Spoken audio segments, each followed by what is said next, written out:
دوستو آج نا تھوڑا سا نا پاکستان کی جوڈیشری پہ پاکستان کی عدالت پہ بات کرتے ہیں۔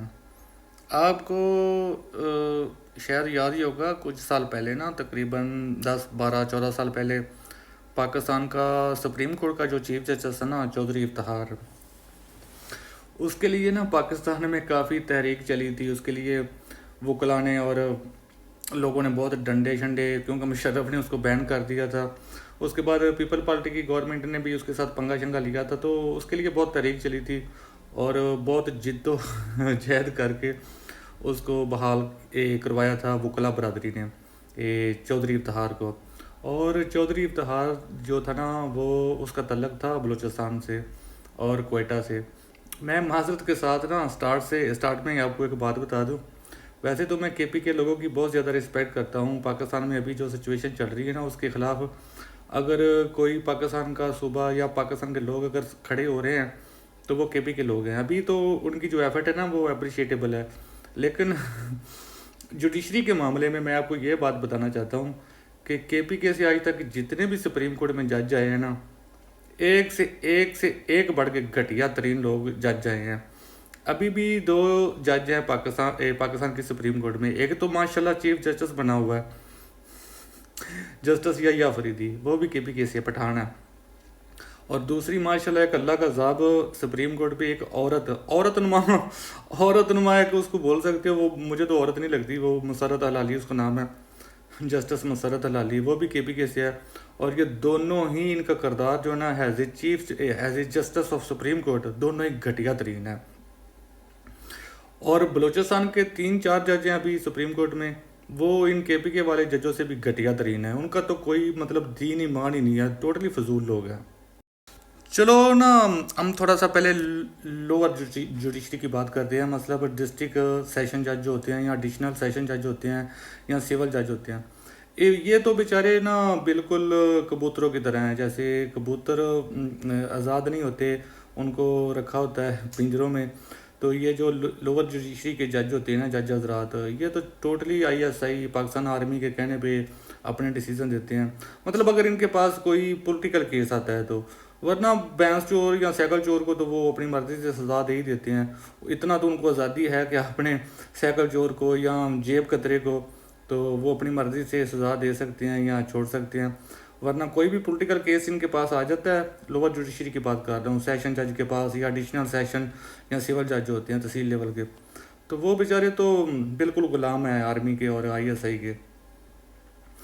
ابھی میں نے بات سٹارٹ کی تھی چودھری افتخار سے۔ چودھری افتخار پاکستان کا چیف جسٹس سب سے زیادہ لمبے عرصے کے لیے رہا ہے، 2005 6 سے لے کے وہ 2013 14 تک رہا ہے۔ تو اس گھٹیا انسان نے خود تو پاکستان کی عدالتوں کا بیڑا گرک کیا، سپریم کورٹ کا خاص طور پہ۔ اس وقت وہ پارٹی بن گیا تھا، وہ نون لیگ کے ساتھ مل کے نا پیپل پارٹی کے ساتھ 2 نمبریاں کرتا رہا چودھری افتخار۔ اور اس نے پاکستان کے اوپر سب سے بڑا جو ظلم کیا نا، اس نے یہ ظلم کیا کہ اس نے ایک وکیل کو پکڑا اور اس کو ڈائریکٹ بلوچستان ہائی کورٹ کا چیف جسٹس لگا دیا، اور اس وکیل کا نام تھا قاضی فائز عیسیٰ۔ ابھی آپ دیکھو یہ میرڑ کا کتنا قتل ہے۔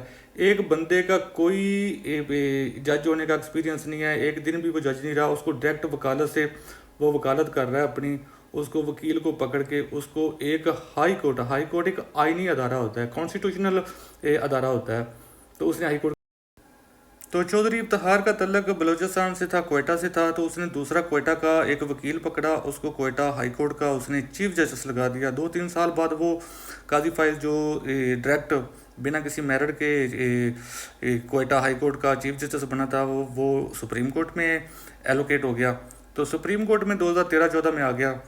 تو 2015 16 میں اس نے نا کچھ آرمی کے خلاف ڈیسیزن لکھے، تو وہ تھوڑا سا فیمس ہو گیا، کیونکہ پاکستان میں تو پاور پولیٹیشن ہوتی ہے، جو بندہ پاور کے خلاف یعنی کہ آئی ایس آئی آرمی کے خلاف کچھ بھی بولے گا کرے گا تو اس کو تو ہیرو مان لیا جاتا ہے۔ تو اس کا نا پھٹا پڑ گیا قاضی کا نا ایز اے سپریم کورٹ کا جج آرمی کے ساتھ۔ تو 2019 20 میں یہ ہوا کہ تب فیض حمید آئی ایس سی کا ہیڈ تھا، اس نے اس کے خلاف کرپشن ڈھونڈ نکالی، کیونکہ یہ کرپٹ تو تھا قاضی، اس نے کرپشن کر کے لنڈن میں